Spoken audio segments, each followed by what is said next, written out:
Best of r/malicious compliance episode 31. Long time lurker first time posting. This happened a long time ago in the early 80s. Backstory. I was working with this guy who liked to look down on his co-workers, me, and treat me like I was ignorant when I knew as much as he did. This I could live with.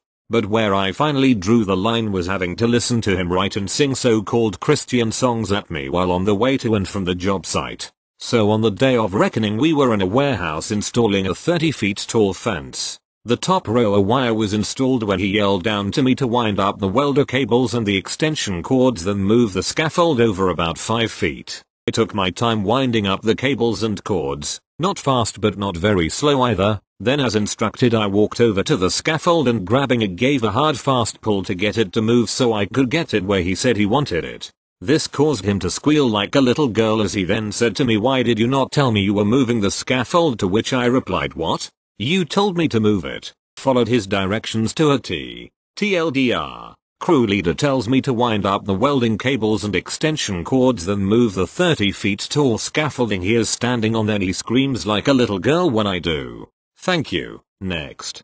Although I am 21 years old, very sheltered within my church youth groups and fellowships, have always been totally transparent with my parents about all the major events of my life, perhaps to my detriment. Have never been to a house party or come home drunk ever, have always come home within curfew.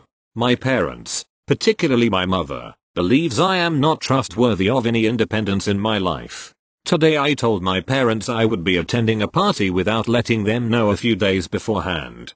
Mum was already pissed at me for the past few days because dad bought me a car. It's a requirement for my university program unfortunately, and she wanted me to Uber everywhere, which is not possible because giving Uber my client's addresses violates client confidentiality. She was screaming all the way up until my ride arrived, accusing me of hating my family, demanding I stay home, and then she lurked by the door trying to glimpse who the driver was. Half an hour later, she, through my dad, texts me to send her photos of the party I'm going to. Mind you, it's just a small gathering. This makes me laugh and infuriates me. I have never done anything that is worthy of her suspicious scrutiny, believe me. I have never given her any reason not to trust me, always updating her on everyone I've dated, every gathering I've attended, every friend I've spoken to that day. But you know what? Dear Mummy asked for photos, so I gave her photos. Photos upon photos. Photos of every inch of the party, dozens of photos. Photos of the clock, of the appetizers. Photos of people's socks. Photos of the fridge, of the bathroom, of myself in the bathroom. I must have sent them 30 individual photos, and more to come, believe me. Someone moved? Mummy was updated. She asked for photos, so, woman with light skin tone shrugging. Thank you. Next. This happened back in like 1996. I just turned 16 and wanted to get a car. My dad said he'd match me up to $2,500 if I could come up with it. I immediately got myself a job at the AMC theaters making a whopping $5.75 an hour. I'm from a pretty nice area in Chicago, so most other kids in my high school didn't have jobs and were kinda spoiled.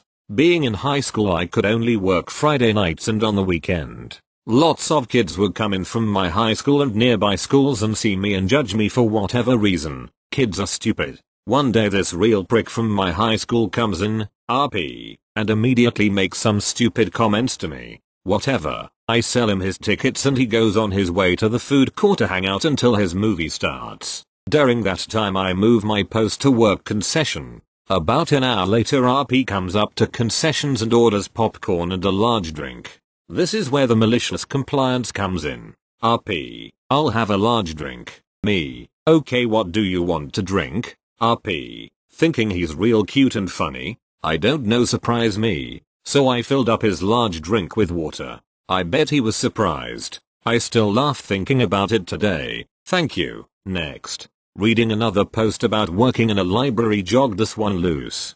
To set the scene, I supervised the youth department at a library. I had a boss, the building manager, and I was co-equal second in command in the building along with the adult department supervisor. Enough scene setting. One day I'm going about my business when I noticed my boss and the other department supervisor in a tizzy. I sauntered over to ask them what was going on as they stood whispering very conspicuously outside the DVD section. It turns out a girl had reported a gentleman for exposing himself to her while she was browsing the DVDs. Not exactly the kind of pleasant experience you want to have at the local library. Disgusting, weird, or just a little off we were used to, but illegal was a whole different ballgame. I hear their story and I'm like, great. Let's call the cops, let them deal with the dude, and tell him he's banned on his way to a squad car. My manager shoots down confronting the guy right away. They hated confrontation and had reprimanded me before for asking people not to view hardcore porn on the library computers that were in clear public view of patrons and kids. Manager and the other supervisor explained that they wouldn't feel right about accusing someone of something so egregious and calling the cops on them without proof. So as I stare in disbelief, my manager tells me in no uncertain terms not to say anything to the flasher, and not to call the police and report the alleged crime until she'd had time to review the video and make sure it happened. Me and the other supervisor were to observe only and make sure no other incidents happened, but that was it. I stood there in disbelief. I'm a firm believer in innocent until proven guilty. I'm a lawyer's kid and a card-carrying member of the ACLU. But maybe we have the cops swing by and hang on to the dude who's in the DVD section flashing one-eyed Willy and giving young ladies the world's most unpleasant XXX reenactment of the end of Goonies. I was annoyed, but did what I was told. I kept an eye on the guy to make sure he didn't come into the children's section, and he went on browsing DVDs with his family. After about 10 minutes I went to see what was up with my manager, who was squinting at her computer monitor as they went through the footage trying to see the exact moment this guy pulled out his wife's best friend and introduced it to someone who wasn't his wife. I rolled my eyes, made it clear I was disgusted with this, and went back out, only to find that the dude was up at the checkout counter with his family, which meant he was about to walk out the door and there'd be no way to find him. Meanwhile the girl he flashed is sitting off to the side staring in disbelief and clearly wondering why nothing has been done. So I decided to do a bit of malicious compliance by following my manager's orders to the letter. I was supposed to observe? Well then I was going to observe in a way that might still get this guy in trouble with the law if my boss ever decided this guy did the crime. So I observed the family checking out at the front desk. I observed them walking out the front door. I stepped out with a pad of paper and pen and looked like I was observing the book drop out front, but really I was observing the make and model of their car and license plate number, which I jotted down. Having done my duty to observe only, I stepped back inside just in time for my manager to rush up, breathless, asking if they'd left. I told manager they just walked out the door. Manager then says they have the guy on video flashing his Emperor's Royal Guardsman at the poor girl who reported it like a half hour ago at this point, and manager had finally called the cops. Then manager gives me a funny look and asks what I was doing out there. I said I was simply keeping an eye on them, as requested, and didn't say a word to them or go near them per instructions. 5 minutes later the cops roll up with lights flashing and step into the library like they mean business. Manager and the adult department supervisor went to talk to the cop, leaving me to hang out around the periphery listening in as the cop heard the full tale of my manager deciding to check the video to make sure a crime was actually committed before calling the fuzz. I barely hid my glee as the cop started ripping them a new one for not calling right away so they could actually apprehend the guy, because it was going to be next to impossible to track them down now. I figure that's the opportune moment. I walk up and hand the nice cop my slip of paper. He asks me what this is. I told him I was told to keep an eye on the flasher but not to do anything else, so I took the liberty of following them out the entrance and writing down their car's info and the plates so the police could track the dude down later. The cop thanked me in front of the manager and the other department supervisor, and said I was the only one who did anything sensible in this whole situation. A half hour later my boss comes into my office to tell me they were able to arrest an individual who matched the video, and that the police wanted to extend their thanks to me in particular since my quick thinking writing down the plates was the only way they could have found the guy. I hit my manager with a big old grin. I figure they didn't want their boss hearing about it and ripping them a new one, especially with the police saying I was the only one who acted appropriately and me not technically going against orders, so the whole thing was never mentioned again. Thank you. Next.